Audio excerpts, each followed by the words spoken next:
Welcome to a Lessons Learned session presented by Predictive Solutions. Today we're going to talk about inspection strategy.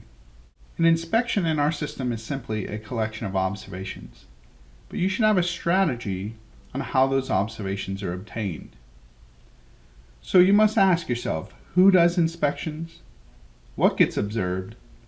When are inspections done? And where are observations done?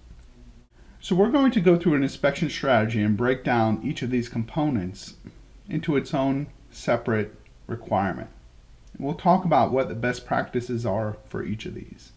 But the most important thing is each location, each facility should develop their own inspection strategy and communicate it to all the key stakeholders, so that when the data is collected, you'll be able to go back to this strategy and say, yes, we're meeting the strategy.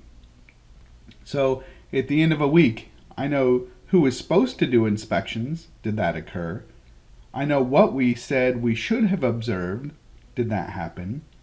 When are inspections done? Did they all happen on a Friday? That's not good. And where are inspections done? If I have multiple areas of a project, or if I have multiple projects within a company or a region, did each of those get inspected according to our strategy? So now the data is basically telling you, did you meet your strategy or not? Did you accomplish your goals? So let's break these down individually. So who does inspections? In our white paper, when we talked about the safety truths that can predict injuries, safety truth number 1 said more inspections is better, and more importantly, more observers is better. So we want to make sure that we involve as many people as possible. And we also said in safety truth number 2, a greater team diversity is better. It's better if you have more people collecting data than just having one safety person do a lot of inspections. So you want to get the hourly workforce involved, you want to get management involved, you want to get the safety team involved. Then you need to set clear expectations. Are you doing one a day? Are you doing one a week? Are you doing one a month?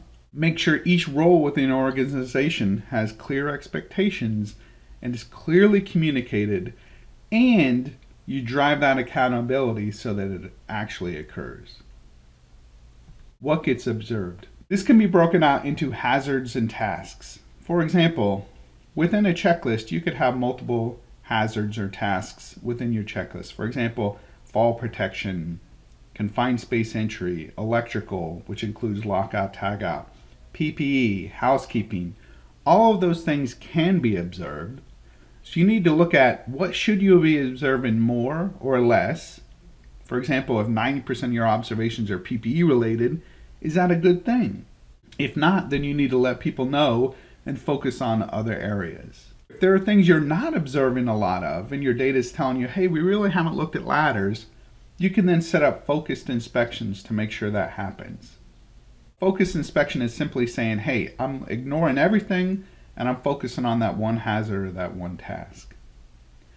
Another what that gets observed is the entity. The entity can be a group, it can be a department, or a crew, or a contractor. It's basically a collaboration of people who have a designated manager, and observations are linked to that group. So we know, hey, the maintenance group got observed, shift A got observed, contractor XYZ got observed.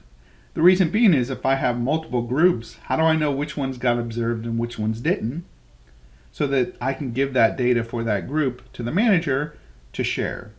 You should also make this a priority based on risk. Meaning, if I have some groups or entities that are higher risk, I should have more observations linked to them, or make an effort to go observe them more since they have higher risk. So if I had 2 contractors, one was doing drywall painting without ladder use, just in a room, versus a contractor that was doing roofing work, I think I would schedule to have more people go out and make the roofing observations than I would the crew doing drywall. Should inspections occur? This is based on a date and time schedule. Now you want to make sure that you stagger your observers so that not everybody's going out at the same date and the same time. For example, if you had a weekly requirement for a lot of your hourly workforce, once a week I want you to go out and do a safety inspection. The end of the week comes, it's Friday afternoon, and everybody goes, oh my goodness, I need to go out and do my inspection. So you have 90% of your people going out on a Friday afternoon gathering worksite observations. And that means you had 4.5 days of the week where you had very little observer participation, so you can have very little insight into the activities that occurred during that time. Remember, these are snapshots in time. You want to make sure you have people out there looking at the right time. So make it a task-based activity, meaning plan for it. For example, the odds are that when you're going out and doing a snapshot in time inspection, that you stumble across a confined space entry could be slim. But if you know confined space entries are going to occur at a specific time or specific date, you usually know that because they're filling out permits, then you schedule for it, you plan for it, saying, hey, we know this activity is going on. I want to make sure somebody goes and does a pre-job inspection, inspect during the time, and then do a post wrap-up. So we need to make sure we're scheduling when those snapshots occur. Should inspections occur? This is based on a project or location. If you have a big company and you have locations across or projects across the entire country, then you want to make sure each of those projects is getting observed based on activity. All right? So again, an inspection strategy built for each location.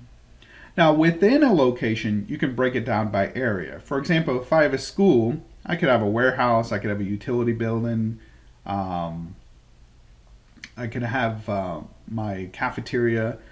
In a manufacturing facility, I could also have my production floor. I can break it further into production lines. So the reason being is each area is going to have different hazards and different risk, and I want to make sure that I'm going and I'm looking at each of these areas in turn. I also look at operations activity, meaning where should inspections occur, and going out to specific things like I want to go out and make sure I observe my maintenance team locking out and tagging out a pump or doing a confined space entry. All this is saying is if you don't give people a direction, they're going to wander aimlessly.